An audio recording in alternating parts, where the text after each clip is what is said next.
Hey y'all, welcome and welcome back to another doll editing video. Today we're going to be taking a look at and quote-unquote fixing some Monster High G2 dolls. So I've been doing a few of these videos at this point. I can't list all of them out, but basically this is a series where I've been taking a look at certain dolls from a line or a brand or like a generation or whatever it might be, and I am giving them some little edits so that they fit my taste a little bit better and so that I am like, for me personally, fixing the design. With these, it's typically not like the ugliest doll that a brand or a line has to offer, because a lot of the times those are, at least for my skill set, unfixable. But I'm just taking a look at ones that I feel like could use a little bit of tweaking, and like they have the potential to be good, but they just didn't quite get there. And so it's just a fun little creative exercise that I like to share with you guys. I've already done a video for Gen 1 of Monster High, and so now we have to take a look at G2, which like did have a lot more offerings, I should say, I guess, like a lot more dolls that had potential to be fixed for this video. I couldn't do like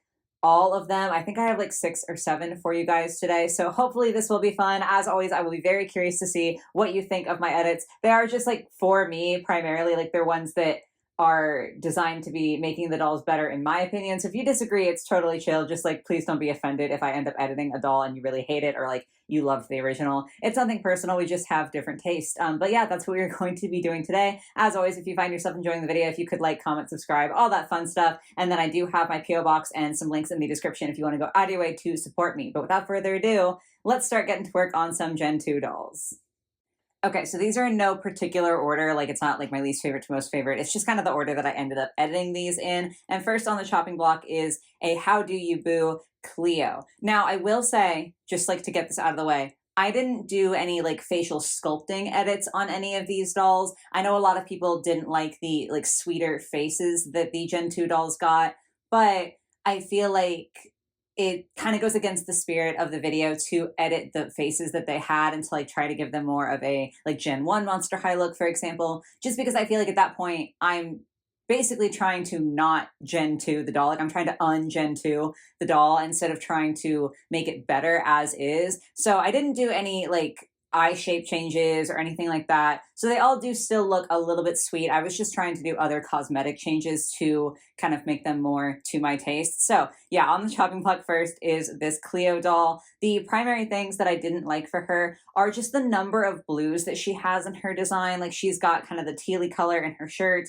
and then there's like the greens, and then also a couple of blues in her pants, and then like a very, very bright, not quite royal blue for her shoes. And I just didn't think that it was super cohesive. Honestly, aside from that, and like if you aren't upset about the face, I didn't think that this was a terrible doll. I just think that there was a little too much color variation going on. So that was the main thing that I fixed with my edit here. I did shift the color of the shoes so that they were closer to like this teal of her shirt, so that it was just a little bit more matching instead of having just all of these random blues thrown in. That way it was kind of a more cohesive color scheme. And then I did also make her lips like a dark tealy color. Y'all will already know if you've seen some of my other edits, and also just if you look at my face, that I am a sucker for a good dark lip. I think that it's always really pretty, especially for Monster High. I just think that it is very like thematic for the line. And so I also wanted to tie in the blue for her lip, because on the like original, she does have a darker berry toned lip, but I don't know, I just felt like it wasn't as complimentary as it could be. And I felt like there's teal on the bottom with my edit, there's teal in the middle with my edit, or just normally. So I thought if I added teal on her face as well, it would kind of bring that color throughout the entire design and kind of make it feel very unified. So that is it. It was really just a little bit of color adjustment, and I think it makes a really, really big difference. It's always funny to me when I do these, when I have dolls that I really only change a few colors for, because it's such a small thing. Like it doesn't take long to do. It's a very simple edit, but the difference that it makes is so oddly astronomical, and I think that just with that little bit of tweaking, this Cleo looks so much better. Next up, we have Garden Ghouls Twyla, which is actually a doll that, like, the more I look at her, the more I like her. I'm not sure what I've said about her in the past, because I know that, like, she's come up a few times on the channel, but genuinely, like, I think this is a pretty solid doll. She could use a few painted details, spoiler alert, and, like, there's a couple of other things that I did change, but the big stuff I really didn't do anything to. So let's go ahead and take a look at my edit. So I did add like some painted detail on the laces of her shoes. I just thought there needed to be a little something something there. And she does have like black straps on her dress, so I figured black laces would kind of match and work there. And then I did add also some detail to the little like moth headband that she has that I think is just so cute. Gave him white eyes, a little pink detail on like the antenna, and then a darker headband so that the band was kind of differentiated from the body of the moth. I just thought that that would make it look a little bit more high end, a little bit more luxe, if you will. And then I did, it's kind of hard to tell unless you're like going directly one to one, but I did like flatten out her hair a bit. I don't know because I don't have this doll, but it's giving like poofy I butchered that. It's giving like poofy polypropylene. I don't know if she actually has polypropylene, but in this original one, just the intense curvature of like the waves, I don't know, I didn't feel like it was doing her any favors. I am a sucker for like big, bouncy, beautiful curls. Like, I love it. I love volume in hair. I just don't think that this was like what she needed to have, because it's all like, it's a lot of volume like at her roots, but it's not like curly hair where it makes sense to have a lot of volume at the roots, because there's also kind of just a lot of volume everywhere. I hope y'all know what I'm talking about. I'm not opposed to volume on hair. I just think that this looks a little bit strange. So I did kind of flatten that down a little bit. And then you'll see that I also did edit her makeup. So I changed the tone of her lips to be a little bit more of a cooler tone. Twyla has a lot of cool tones on her in general. And so I thought that the like lighter, almost corally color really wasn't doing her any favors. So I did tone that down a bit. And then she's got these really cool markings under her eyes. I know you can see like the low quality of my edits, but that's fine. But I think that is such a fun little bit of makeup on the original doll. But like on the original doll, at least in the photo, you can't see it that well. Like, it's a darker purple than her skin, but it's not like that big of a contrast. So I wanted to enhance the contrast because I think that is such a fun design. It's a really interesting little bit of makeup that she's got going on there. And I think it really amplifies her look to have the eyes be more intense like that. It's just like a little bit more interesting to me. So again, not like crazy changes, nothing super, super major. A lot of it was recoloring, but it makes such a difference. Like, again, it's just so wild how a little bit of recoloring can change a doll, and to me, change a doll for the better. Okay, this is the one that I am perhaps the least confident about, but you know what? I tried, and I can't win every time. I have to remind myself of that constantly, that not every single thing that I have to do, or like not every single thing that I do has to be perfect. It's good that I tried and made a little creative exercise out of it. So I will understand most of all if you guys dislike this one. This is a Welcome to Monster High Draculaura, and I just think that she needs a little bit more. I don't think that what she has is terrible, but I just think it's not all the way there. And there was another doll also from Welcome to Monster High, I believe, that had like the same dress and everything, like the same makeup, but it had like a little bit more going on to it. So I kind of wanted to make just another version because like they released two versions of essentially the same dress. And I was like, okay, well, let's see if I can make this version a little bit better. So here is what I did. I added a little like cape situation, like a little lace cape situation here. I don't know. I'm a sucker for a good cape. I liked the lace print on her dress. I thought that was pretty. And so I felt like carrying that onward into having the lace cape as well would have been really cool. Capes are also, I feel like, pretty thematic for vampires. So like, it's a good excuse for me to get away with a cape. And then the only thing that I did otherwise was change her hair. On the original, she's got no bangs and a high ponytail. And I thought she would look better if she had kind of a bun situation instead of the ponytail. I think with the uber sweet faces of Gen 2, sometimes the high ponies can look just a little bit too childish for my taste. And so making it a bun made it feel a little bit classier to me, a little bit more put together, I guess. And then I also gave her some V-shaped bangs to kind of amplify that like edgy vampire situation. Because I mean, I don't know. I don't think she looks terrible without the bangs. I know a lot of people prefer like dolls in general to have bangs. And like, I do like dolls with bangs. I think some of them can pull it off without it. She's fine with no bangs. But the V-shaped bang, I feel like adds just a little bit of personality, a little bit of flair to the doll, and kind of makes the design a little bit more exciting and a little bit more vampiric looking. So again, this is like the one that I'm the least confident on, in the sense that I think it's good. I don't know if it's like, wow, this is actually so much better, but it was still a good exercise, so I still wanted to share it with you guys. Alrighty, next on the editing block is an Ari Huntington from the How Do You Boo line. I can't hold it against Ari that she replaced my girl Spectra because it's not her fault. Am I upset about it? Yes, but like we're not holding that against her. And if I look at this doll objectively, I do think there's a lot of cool aspects to it. I do like her dress and I love the red. I feel like that bright red in like Gen 2 wasn't as commonly used. And even in Gen 1, like I think of like Toralei and Gulia when I think of the red, and like Wedona. I guess it was used decently in Gen 1, but I feel like in G2 I just saw a lot less of it. And I think it's a really interesting color to have along with like this. That's a bad color to try to circle something. But the kind of flounce that she has across her shoulders, that color of like an indigo-ish blue with the red, I think looks really, really fun. So I like a lot about this doll, but I did think she could be better. Hence, we are here editing her today. And so what I did was a lot of changes on the colors. Again, that's kind of like the thing that I do the most with these. I feel like primarily the hair, I think, is the big one to notice. I just didn't think that that very like almost warm toned purple matched super well. I just didn't think it was the most flattering. It was kind of difficult because I didn't want to give her like a cool toned purple, which is my automatic response. And I think it's just because I like Spectra, but I didn't want to try to make her even more like Spectra. I didn't think that that was like a fair thing to do. So I did try to make it a little bit more on the blue side, kind of like a desaturated version of the color that she has on her dress. I'm on the wrong layer, so I can't circle stuff.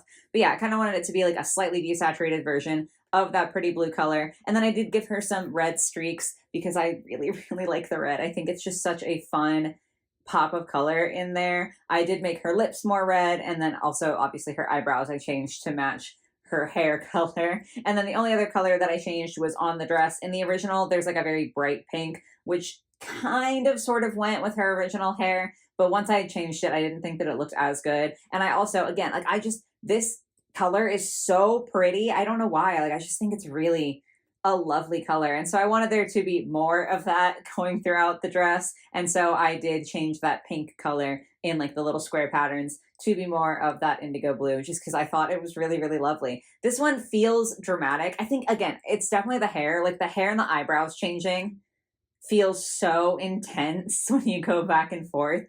But once you get over the shock, I really think that this is pretty. I think that the idea of like the red and the bluish hair blend is kind of fun. I like the fact that with her lips being redder, it really brings the red up because much like with Cleo, we have red at the bottom. Now I've got the wrong color to do that.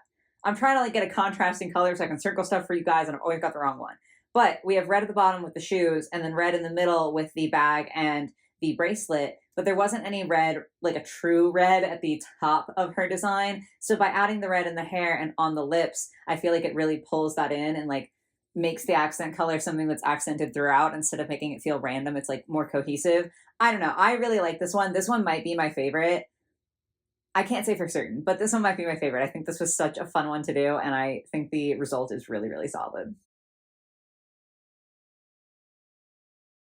Next up, we have some of my most hated dolls from G2.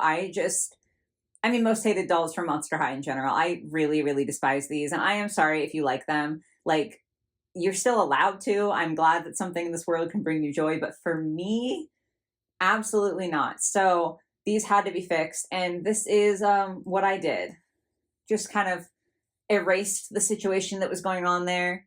And I think this is really good. This one might be like the most dramatic improvement of the video. Next up, we are taking a look at a Rochelle doll. And as I'm sure you can guess, as has been the case with a lot of these, the main things that I wanted to change are some of the colors and then adding in some detail. I don't think this is terrible. She's a Party Ghouls doll. I don't think that she's a terrible doll. I honestly think that like the slightly sweeter features kind of work for Rochelle. I really like the minty colors that she's got with her little like accessories and stuff going on. So like the base doll I don't think is bad. I just think she could have been even better. And so here are the edits that I made. I did color in some details on her shoes there with the fleur-de-lis. I can't say it right. I'm so sorry. Same situation on her headband. I just thought them being like solid chunks of plastic like they were in the original could use some revamping. So there is black in her midsection, and so I wanted to add a little bit more black throughout like the shoe portion of the design. And then there's like this super hot pink of the flowers on her shoes that isn't really present anywhere else. So again, in an attempt to like balance that out and like balance out the doll's design, I went ahead and put the hotter pink on the design on her headband so that it again was kind of more balanced. So she's got a little bit of black everywhere, a little bit of that hot pink in a couple of places instead of just one, so that it feels more intentional, not like some sort of coloration accident. I did desaturate her hair just because like the original Rochelle and like my favorite Rochelles tend to have less vibrant hair. I feel like she looks better as like a gothic pastel queen. Like that's how I prefer to see her. And so I thought that the kind of more bubblegummy pink hair that the doll comes with had to be lightened up a little bit and like chilled down just a little bit to make it feel more like Rochelle to me personally. So I feel like that was a big improvement. And then the last thing that I did for Rochelle is that if you look at her eyes on this doll, they're this color, which is sort of like a nudish pink, like almost like a clay sort of color, where it's definitely tinging more towards orange, which was really interesting to me because on like her original doll, I mean, you obviously can't see the eyes, but like if you can see where I'm pointing back here, and I think on some of her other Gen 1 dolls, her eyes are like a much brighter pink. So we had to fix that. I also changed the lip color so that it was more of that hot pink as well to kind of, again, balance the situation. But yeah, I gave her like her actual eye color back. I don't know why that got shifted, but it felt wrong to me that she had eyes that looked a little bit like more of a muddy pink. I thought she needed her bright eyes back. So those are all the changes that I made. And it's really funny. I think a lot of it is the eyes, genuinely, but this just feels more like Rochelle to me. I don't know if y'all will agree, but I think this one's really fun. Next up was a relatively simple edit, and that is the How Do You Boo Laguna. Genuinely, I think this outfit is fine. Like, I don't dislike it until you zoom in and you see the quality and you realize that it's all like one piece. Like, her shirt and her shorts are sewn together, and why would you ever do that? Like, I'm just irritated by it. So that was the main thing that I wanted to fix, and my way of fixing that was cropping the shirt, which I did a lot for the Barbie Fashionista fixing video, and I'm sorry if that's like getting irritating, but first of all, I love me a good crop shirt, and second of all, it was a good way to like forcibly separate the shirt and the shorts from being one piece. So we gave her a little bit of a more cropped situation there. I also did darken her lipstick because, again, I just like dark lipstick in general and on Monster High dolls, and like I'll take any excuse to do that. And I also gave her a little like tealy headband. I thought her hair was looking just a little bit plain, a little bit boring, and then also there wasn't really a whole lot of the teal color of her shorts going on. So I thought that if I brought that up into a headband, it would kind of break up the sameness of her hair, give her a little something something there, and add that color in. So this one was like not the most exciting edit, but I still think it counts, and I still think it's a bit of an improvement. So like it still gets to be in the video.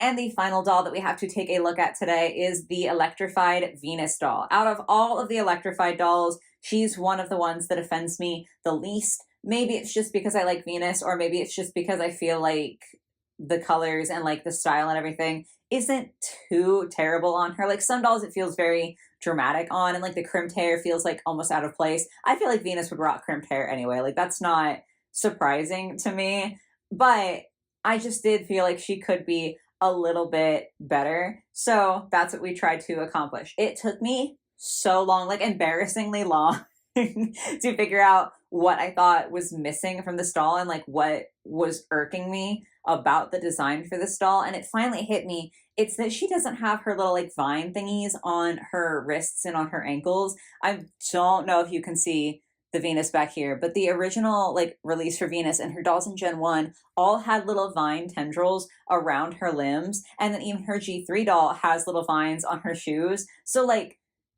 they all kind of have this thing going on except for Gen 2. And I do think that it just makes her look a little bit more empty. So that was the main thing that I wanted to fix, but I did a few other things as well. So here is my edit. The vines are rough. I'm sorry. Listen, my hands have been really bothering me, so I couldn't like try to draw in depth, but you get the gist. There have been other dolls where Venus does have black vines, and I thought that the black would be a good color to do for her ankle and wrist vines, just because electrified is such a vibrant line, and it's not that I wanted to take away from that, because like much like I don't want to change the face sculpts for G2, I feel like if I made Electrified super, super dark, I'd be taking away from the identity of the line.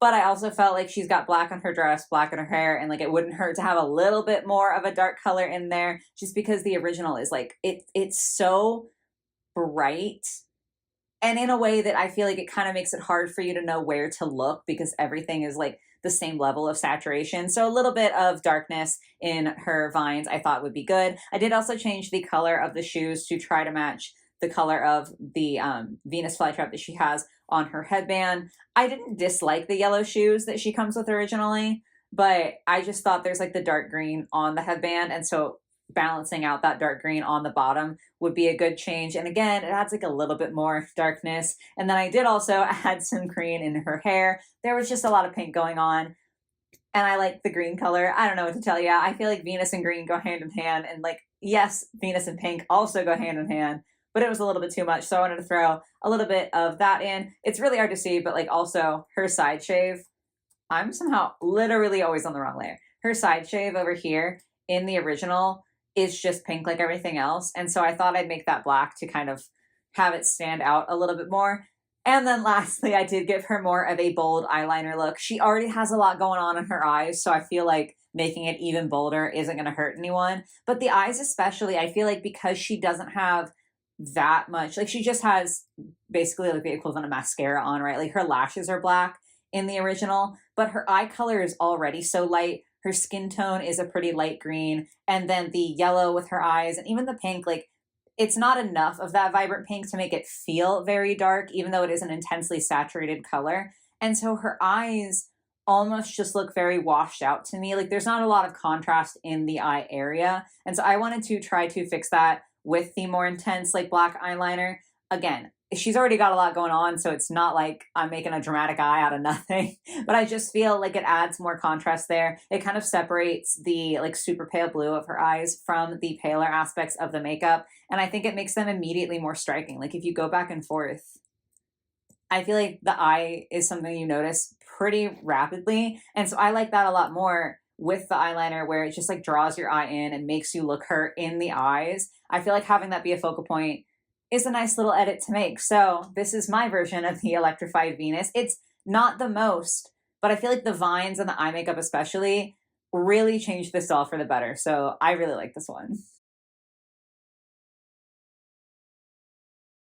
But yes, guys, that is all that I had for you today for the Gen 2 Monster High edits. I felt like this was a particularly interesting video to make just because G2 is notoriously most people's least favorite generation of Monster High. The same can be said for me. Like, I don't hate it with the same viciousness that some people do. I definitely think there were some good dolls, but like, out of all three, it is still my least favorite gen. And so I feel like this was a very interesting one to try to change the dolls into ones that I would like more because they typically are the ones that I like the least. So like this was a particularly interesting creative exercise for me to go through. As I've said in previous videos of this type, if you have any other doll lines or like generations or whatever that you want me to do edits for, definitely let me know in the comments down below. I have a little list on my phone that I keep. So like, as long as you guys keep watching and keep enjoying these videos, I will keep making them as long as there are dolls for me to edit. But yeah, I hope you're able to enjoy this one, guys. I hope you have a lovely rest of your day or your night, or whatever it might be, and I will catch y'all in the next one. Bye, guys.